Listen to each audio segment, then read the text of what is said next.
भारत के सचिन के प्यार का फितूर सीमा पर ऐसा चढ़ा कि वो लगभग 1200 किलोमीटर दूर पाकिस्तान से यहां खिंची चली आई। इश्क की ये कहानी दिलचस्प तो है ही, साथ ही कई नजरिए से संदिग्ध भी है। लिहाजा यही वजह है कि लोग सीमा हैदर को शक की नजरों से देख रहे हैं। लोगों के मन में सवाल उठ रहा है कि सचिन में ऐसा क्या है कि सीमा उसके प्यार में इतनी मतवाली हो गई कि अपना सब कुछ छोड़कर चली आई। खैर, इसकी वजह चाहे जो कुछ भी हो, लेकिन फिलहाल जो दिख रहा है वो ही सत्य है। लेकिन सत्य तो ये भी है कि सीमा हैदर सचिन से पहले भी गुलाम हैदर से प्यार कर बैठी थी। लेकिन कहानी सिर्फ यहीं खत्म नहीं होती है। सीमा ने गुलाम से ऐसा प्यार किया कि वो अपने माँ बाप को छोड़कर उसके पास चली गई। दरअसल ये दावा गुलाम हैदर ने खुद किया है।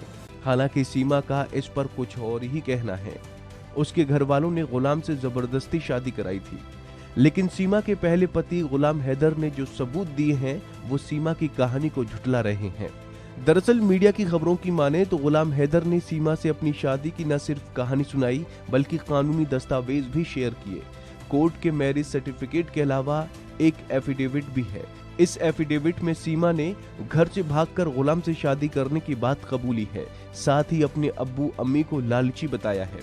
इस दस्तावेज पर नजर डालते हैं तो इसमें साफ साफ लिखा है कि मैं सीमा रजा, गुलाम रजा की बेटी, मेरी जाति रिंद है, उम्र 19 से 20 साल। मैं मूल रूप से जिला खैरपुर, तालुका कोट दीजी गांव की रहने वाली हूँ। 10 दिन पहले मैंने अपने अब्बू अम्मी का घर छोड़ दिया। वजह, मेरे माँ बाप बेहद लालची हैं। जबरदस्ती मेरा निकाह ऐसे लड़के से कराना चाहते थे जो बिगड़ा हुआ और लोफर है। अब्बू अम्मी का घर छोड़कर 10 दिन पहले मैं जिला जैकोबाबाद, तालुका गढ़ी, खैरो के अमीर जान जाखरानी के घर आ गई। यहाँ मैंने अमीर जान के बेटे गुलाम हैदर से कॉन्ट्रैक्ट मैरिज की है। मैं कसम खाती हूँ कि ये एफिडेविट मैंने बिना किसी दस्तावेज या डर में लिखा है। इतना ही नहीं, इस पर गुलाम हैदर और सीमा रजा दोनों के साइन भी हैं। भारत के कई मीडिया संस्थानों से बात करते हुए हैदर ने यह भी बताया था कि जब सीमा अपने माँ बाप को छोड़कर मेरे पास आ गई तो सीमा कहने लगी कि पहले कोर्ट मैरिज कर लें, फिर घर वालों को मनाएंगे।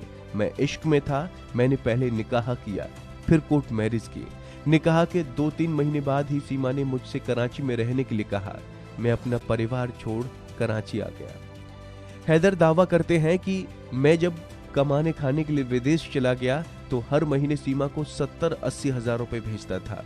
1.5 साल पहले सीमा ने घर मांगा तो मैंने 16 लाख रुपए भेजे। हमने एक कमरे का घर खरीद लिया।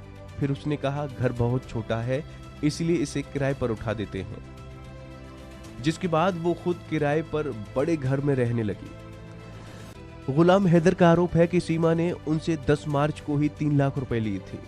सीमा का अकाउंट उस वक्त नहीं चल रहा था, इसलिए ये उन्होंने किसी जानने वालों को भेजे थे। उसने कहा था कि उसका मक्का आने का मन है, कहा था कि कुछ दिन सऊदी में रहना चाहती है। मैंने दोस्तों से पैसे उधार लेकर उसे भेजे थे। हालांकि सीमा के मुताबिक 10 मार्च को ही वो सचिन से मिलने के लिए नेपाल आई थी, ताकि तसल्ली कर ले कि दोनों एक दूसरे को पसंद करते हैं।